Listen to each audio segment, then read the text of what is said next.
Hello বন্ধুরা, good morning. কেমন আছো সবাই? আশা করছি সবাই ভালো আছো। তো বন্ধুরা, আমার মনটা ভালো নেই আর সকাল সকালই মনটা খারাপ হয়ে গেল, কারণ আমরা পানা টাকা খুঁজতে গেলাম। পানা টাকা খুঁজতে গিয়ে এখন অপমানিত হয়ে আসলাম। পানাদারকে দেনাদার উল্টো ধমকাচ্ছে, বলো।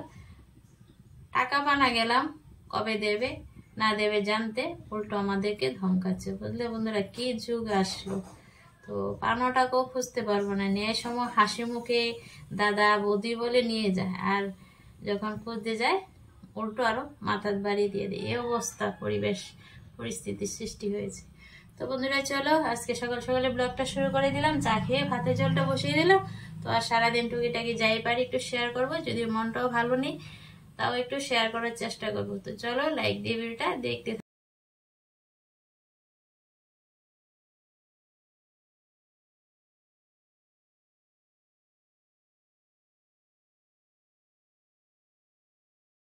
তো বন্ধুরা, ফ্রিজ থেকে বের করলাম সিম এনে রেখেছে, আর কুমড়ো চিড় আছে, ফ্রিজে মাছ আছে, বেগুনও আছে। তো চলো কাটাকাটি করে নিই, তারপর রান্নার প্রিপারেশন কি হয় আর কি রান্না বান্না করছি অবশ্যই পুরো ভিডিওটা দেখলে বুঝে যাবে। তো চলো দেখতে থাকো। এখন আমি সবজিগুলা কেটে নিচ্ছি। তো বন্ধুরা দেখো, সবজি কাটা হয়েছে। এই যে বেগুন কাটলাম ভাজার জন্য, আর এই যে সিম কেটে নিলাম। ধনে পাতাটাকে বেছে ধুয়ে নিলাম। সবজিগুলি ধোয়া হয়েছে, আর কুমড়োটা রেখে দিলাম। কুমড়ো দিয়ে আজ কিছু করবো না। এই যে ভাত বসিয়ে দিলাম, ভাতটা একটু নাড়াচাড়া দিয়ে দেখলাম। আর এখানে দেখো সিম ভর্তা করবো। সিম কিছুটা সিদ্ধ দিলাম আলুর সাথে। এই যে বেগুন ভাজা করে নিচ্ছি। তো বেগুনটা বেশি পছন্দ করে হাসবেন্ড, তার জন্য বেগুন রোজ রোজ ভাজা করতে হয়। তো বন্ধুরা, 4 পিস মাছ নিয়েছি। মাছগুলি ধুয়ে 4 পিস নিয়ে নিলাম, আর বাকিগুলা ফ্রিজে রেখে দিলাম। দেখো বেগুন ভাজা করে নিয়ে আলুগুলি ভেজে নিচ্ছি। ঝোলের আলুগুলি ভেজে নেবো, তারপর সিমগুলি ভাজবো, মাছ ভাজবো, তারপর সিম আলু ঝোল করে নেবো। মাছের সিমটা ভীষণই খারাপ, তার প্রয়োজন। তো পানা টাকা খুঁজতে গেলাম, কি বলবো, অপমানিতেই একরকম হতে হলো আমাকে। তো হাজবেন্ডেরও এখন বিজনেস নেই, আমারও চাকরিটা নেই। হাজবেন্ড আগে কাঠের বিজনেস করতো। তো কাঠের বিজনেস করতে তো অনেক পুঁজি লাগে, তো অনেক টাকা পয়সা নষ্ট হয়ে গেছে বিজনেস করতে গিয়ে। আর কিছু টাকা ছিল হাতে। তো যখন আমি চাকরি পাই তখন বিজনেসটা ছেড়ে দেয় আর কি। ছেলেও ছোটো ছিল, শাশুড়ি অসুস্থ ছিল, তো বিজনেসটা ছেড়ে দেয়। তো চাকরি করার মুহূর্তে আর বিজনেসটা ধরেনি আর কি। চাকরি তো করছিলাম 10 বছর প্রায় চাকরিটা করলাম, তারপর হঠাৎই 2020 চাকরিটা চলে যায়। সেদিকেই মানে আমার এই অবস্থা আর কি। তো হাজবেন্ডের কিছু টাকা পয়সা বিজনেসের আগে এগুলি এদিক করে কোনো রকমের সংসারটা চলছিল। আমার কিছু টাকার প্রয়োজন। তো পানাদারের কাছে গেলাম টাকা চেতে, কিন্তু পানাদার আর উল্টো পাল্টা কথা বলে মানে নিজের টাকা নিজের বলতে পারবো না, এরকম পরিস্থিতির শিকার হয়ে যেত। তাই ভীষণ মনটা খারাপ। তাহলে আজ মনটা খারাপ হয়ে যায়, ভাবলেই অবাক লাগে বন্ধুরা। কি বলবো, নিজের টাকা আজ থেকেও নেই, চাকরিটা থেকেও নেই। চাকরিটাও আমার আছে, কিন্তু সরকার মেনে নিচ্ছে। তার জন্য আবার সুপ্রিম কোর্টে যাবো। আরেকটা কথা, এখন তো রিট পিটিশন করতে হবে, তার জন্য 1500 টাকা জমা দিতে হবে। কালকে যাব। তো মাসেরও শেষ প্রায়, কষ্ট করেই নিয়ে যেতে হবে রিট পিটিশনের জন্য। সুপ্রিম কোর্টে রিট পিটিশন হবে। অলরেডি অনেকে করে ফেলেছে। তো আমি আমার স্কুলের আগে টিচার সবাই মিলে কালকে যাবো। হয় না বন্ধুরা, দুঃখে নিয়ে দুঃখ যায় না কখনো। ছোটবেলা থেকেই দুঃখ কষ্টে পড়ে হয়েছে, এখনো দুঃখ কষ্ট নিয়েই চলছে আমার জীবন, আমার লাইফ। কাউকে বলার মতো না, ভাষা প্রকাশ করার মতো না, কীভাবে কাটছে জীবন। শুনি দুঃখ কষ্টের মধ্যে আছে বন্ধুরা।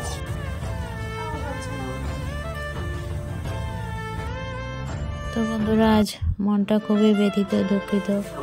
দেখতেই পাচ্ছ, কথা বলতে পারছি না, মিউট করে দিয়েছি। এতটা কষ্ট লাগছে আজ, কি বলবো। ছোটবেলা থেকে অবমাননার মধ্যে দিয়ে বড় হয়েছে, নিজের বলতে কিছুই ভাবিনি। ভিতরটা দুঃখে ফেটে যাচ্ছে, তাই আজ তোমাদের সাথে একটু শেয়ার করছি। খুবই কান্না পাচ্ছিল বন্ধুরা। রান্না করতে করতে কেঁদেছি, অনেকটা সময় কেঁদেছি। তাতে করে বুকটা নিয়ে একটু হালকা, বুকটার ভিতর পাথর হয়ে গেছে, এত কষ্ট জমে আছে।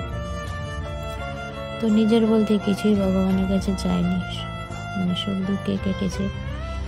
মানে যে নিজের বলতে বন্ধুরা যে একটু ভালো খাওয়া থাকা পড়া কিছুই চাইনি, ভগবানের কাছে সবসময় চেয়েছি যে যেভাবেই রাখো সুখে শান্তিতে যাতে একটু কাটিয়ে দিতে পারি, কিন্তু ভগবান সেটাও দিল না। যাও একটা চাকরি পেয়েছিলাম, তাও চাকরিটা ছিনিয়ে নিল ভগবান। তো চাকরিটা তো গেল, আমার তো এফেক্ট হয়েছে, পুরো পরিবারের এফেক্ট হয়েছে, সন্তানের এফেক্ট হয়েছে। তো বন্ধুরা কী বলবো, ভাষা প্রকাশ করতে পারছি না। তো আজ ভীষণই কষ্ট লাগছে বলে তোমাদের সাথে শেয়ার করলাম। তো বলে না যে দক্ষিণের দুঃখ কোনোদিনও যাবে না, ছোটোবেলা থেকে সেই দুঃখ যন্ত্রণা নিয়ে আজও আছি।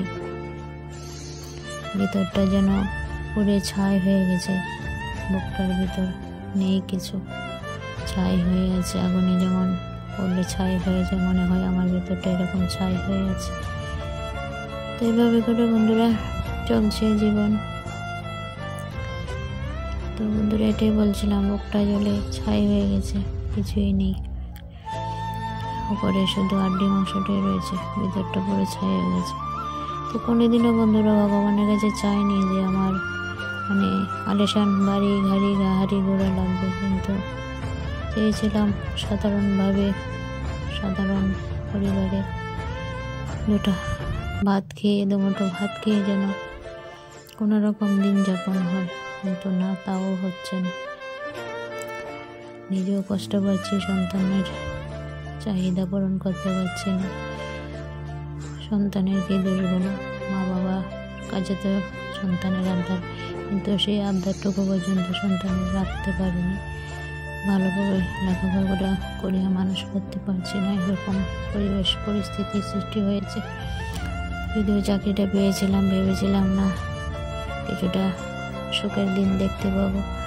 তো বছর 10 চাকরি করার পর চাকরিটা চলে যায়। 10,330 নিউজে দেখবে 10,330 টিচারের একই পরিস্থিতি, আমার যেরকমটা, অনেকেরই পরিস্থিতি সেই রকমই। তো কী বলবো বন্ধুরা, বলার আর ভাষা নিয়ে আজ ভীষণই ব্যথিত, মানে ভীষণই কষ্ট পাচ্ছি বলে আজ মানে ভীষণই কেঁদেছি। চাপা কষ্টটা রাখতে পারছিলাম না, বের করে দিলাম। খুবই কষ্ট লাগছিল বন্ধুরা। তো জানি না কে কীভাবে আমার আজকের ভিডিওটা দেখে কমেন্ট করবে। তো খুবই কষ্ট পাচ্ছিলাম বলে তোমাদের সাথে একটু শেয়ার করলাম। তো ভগবানও বন্ধুরা অন্ধ, চোখ থেকেও নেই মনে হচ্ছে। সেই ছোটোবেলা থেকেই অভাব অনটন দুঃখ কষ্ট নিয়ে আজও দাঁড়িয়ে আছি এই মাটিতে, এই ধরাতে, কিন্তু ভগবান যেন চোখ তুলে তাকাচ্ছে না। নির্দয় নিষ্ঠুর হয়ে আছি, এই নিষ্ঠুরতার পরিস্থিতির শিকার। আজকের ভিডিওতে অনেক কিছু দুঃখ প্রকাশ করে ফেলেছি, জানি না আমার ভিডিও থেকে কে কি কমেন্ট করবে না করবে, কিন্তু চাপা রাখতে পারলাম না। আর কত চাপা রাখা যায়, কষ্ট করে দেখো বুকটা থকথক করছে, কথাগুলি বলছি, কিছু উপায় না পেয়ে আজকে প্রকাশ করলাম আমার মনের কথা, মনের দুঃখ, মনের কষ্ট। চলো বন্ধুরা রান্না বান্নাটা করি, ছেলে আবার খেতে আসবে।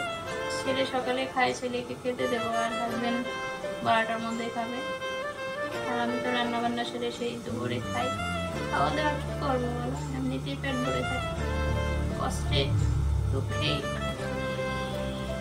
আমার খাওয়া দাওয়া শেষ, স্বাস্থ্যেরও কোনো কেয়ার নিতে পারিনি। রান্না বান্না সেরে নিয়ে দেখতে থাকো।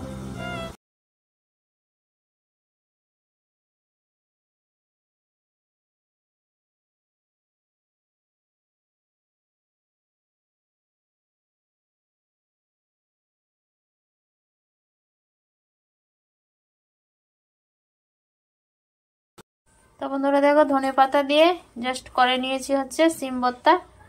তো দারুণ টেস্ট হয়। তো শীতের সবজি সিম ভর্তা সবাই খেতে পছন্দ করো কম বেশি জানি। তো আজ করে নিলাম সিম ভর্তা। তো রান্নাবান্না হয়ে গেছে, আর কি কি হলো চলো দেখাই। শীতের সবজি সিম দিয়ে হয়েছে, মাছের ঝোল 3 পিস মাছ দিয়ে ঝোল করেছি, আর 1 পিস মাছ 1 পিস ভাজা করেছি, কারণ আমি এই যে তরকারির মাছটা পছন্দ না, তো মাছ ভাজি হলে ভালো লাগে, তাই 1 পিস ভাজি করলাম আমার জন্য। আর এই যে সিম আলুর ঝোল রেখে দিয়েছি মাছ ছাড়ে ছেলের জন্য, আর বেগুন ভাজা করেছি, হাজবেন্ড খাবে। আর এই যে আমার হচ্ছে মাছ ভাজাটা লঙ্কা করে দিয়ে জাস্ট একটু ভেজে নিয়েছি কড়া করে। এই মাছ ভাজাটা খেতে বেশ ভালো লাগে। এই তো রান্নাবান্না কমপ্লিট। বন্ধুরা খাওয়া দাওয়া সেরে নিলাম। খাওয়া দাওয়া সেরে তোমাদের সামনে আসলাম। দেখলেই তো যা যা রান্নাবান্না হলো। তো সিমের ভর্তা দিয়ে জাস্ট এক থালা ভাত খেয়ে নিলাম। আর আজ হচ্ছে বৃহস্পতিবার, ভুলে গিয়েছি আমি। আমার আজ সাপ্তাহিক কালেকশনের দিন। ময়ালে বৃহস্পতিবারে যেতে হয়, না হয় টাকাগুলো পায় না। আর টাকা কালেকশনও হয়, কিছু বেচা কিনা হয়। ওরা কাজ করে এক বাড়িতে, মানে উপজাতি মহিলারা। তো ওখানটায় গেলে আমার কিছু বেচা কিনাও হয় আর সাপ্তাহিক কালেকশনগুলো হয়। তো অনেকটা লেট হয়ে গেছে, দেখি যাই কিনা। তো চলো একটু রেস্ট করে নি, খাওয়া দাওয়াটা সারলাম। তো দেখো বন্ধুরা, সাপ্তাহিক কালেকশন করতে চলে আসলাম। এই যে সন্ধ্যা হয়ে গেছে, বাড়ি যাব। গাড়ির রাস্তায় দাঁড়িয়ে আছি গাড়ির জন্য। প্রায় সন্ধ্যা, অন্ধকার দেখতেই পাচ্ছ। তো যাই, বাড়ি যাই। বাড়ি গিয়ে পরে কথা হচ্ছে। আর ঠান্ডাও লেগেছে, তো গাড়িতেও ঠান্ডা লাগবে, তার জন্য কান টান ঢাকা দিয়ে উঠবো গাড়িতে আর কি। তো চলো বাড়ি গিয়ে কথা হচ্ছে। এই যে রাস্তা দিয়ে যায় উদয়পুর, আমার বাপের বাড়ির রাস্তা। আর এখানটায় আসলাম হচ্ছে আমি গ্রামে, পেছনটায়। আর এখানটায় যাব মেলাঘর। এটা হচ্ছে মেলাঘরের রাস্তা, আমি আছি মিডলে। গুড ইভিনিং বন্ধুরা। তো দেখলেই তো গেলাম আজ কালেকশানে। সাপ্তাহিক কালেকশন ছিল, তো কিছু কালেকশন পেলাম আর কিছু বেচা কিনা হলো। বাড়ি আসলাম। তো বাড়ি আসার পর তোমাদের সামনে আসতে পারলাম না, কারণ একজন স্যার এসেছিল। তো ওনার সাথে কিছুক্ষণ কথা হলো। ননদ ফোন করেছে, বোন ফোন করেছে, ওদের সাথে কথা বলতে বলতে অনেকটাই লেট। তো এর মাঝে একটু চা করে খেয়ে নিয়েছিলাম। তোমাদের সাথে আর কিছু শেয়ার করতে পারলাম না। তো এখন আসলাম আজকের ব্লগটা শেষ করব বলে। তো বন্ধুরা, আজকে যেটুকুনই পারলাম তোমাদের সাথে একটু ডেলি লাইফের কিছু রান্নাবান্না যাই পারলাম শেয়ার করলাম। অবশ্যই জানিও কেমন হয়েছে আজকের ডেলি শেয়ারিংটা। তাহলে বন্ধুরা, আজকের মতন এখানে এই ব্লগটা এন্ড করব। নতুন একটা ভিডিওর সাথে আবারও চলে আসছি। তো সবাই ভালো থেকো, সুস্থ থেকো, বাই।